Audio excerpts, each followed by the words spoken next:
สวัสดีครับเพื่อนๆในคลิปนี้ผมก็จะพาเพื่อนๆมาติดตั้งขา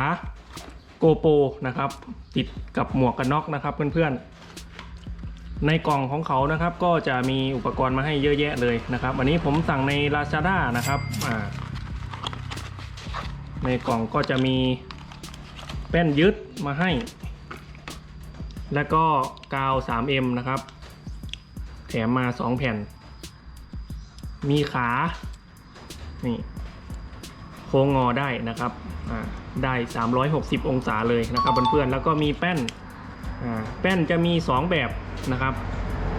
แบบเรียบก็คือแบบนี้นะครับติดกับหน้าสัมผัสที่เป็นเรียบๆนะครับแล้วก็แบบนี้มันจะโค้งๆนิดนึงนะครับเพื่อรับกับ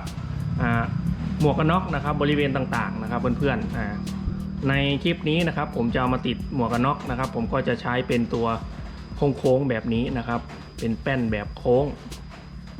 นี่ครับอันนี้เราติดกับหมวกนะครับเพื่อนๆแล้วก็จะมีสล็อตนี่เสียบเข้าไปอย่างนี้นี่ก็จะล็อกแล้วนะครับเพื่อนๆก็เวลากดออกก็กดตรงนี้นะครับนี่ง้างพลาสติกตรงนี้ขึ้นนะครับแล้วก็ทำการกดแล้วก็สามารถดึงออกได้อย่างนี้นะครับท่านเพื่อนพร้อมแล้วนะครับก็ไปติดตั้งกันเลยก่อนที่จะทำการติดตั้งนะครับตำแหน่งที่เราจะเอาแป้นไปติดนะครับเพื่อนๆก็ให้ล้างทำความสะอาดให้ปราศจากคราบมันก่อนนะครับเพื่อที่จะให้ตัวแป้นยึดติดได้ยาวนานนะครับผมก็จะติดบริเวณนี้เพราะว่าเวลาผมเข้าในเมืองนะครับผมก็จะถ่ายคลิปไปด้วยพูดไปด้วยนะครับผมก็จะติดบริเวณนี้กล้องก็จะอยู่บริเวณนี้นะครับก็ลอกสติกเกอร์ออกนะครับเพื่อนๆนี่เล็งดีๆเล็งดีๆแล้วก็แนบเข้าไปเลยนี่กดเข้าไปแน่นๆนะครับเพื่อนๆให้กาวมันติดแน่นมากเลยนะครับเพื่อนๆไม่ต้องกลัวหลุดนะครับถ้าสำหรับเพื่อนๆกลัวเวลาขับรถไปเร็วๆนะครับกลัว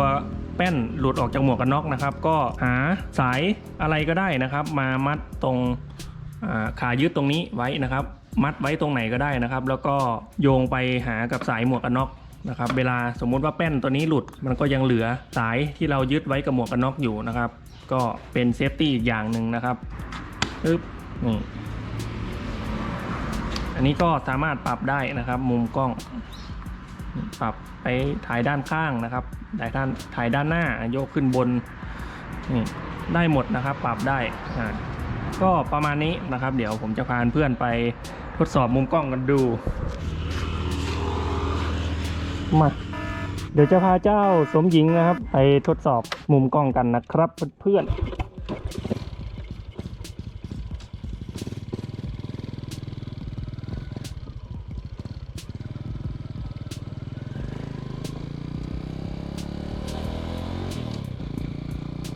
มุมกล้องก็ประมาณนี้นะครับเพื่อนๆ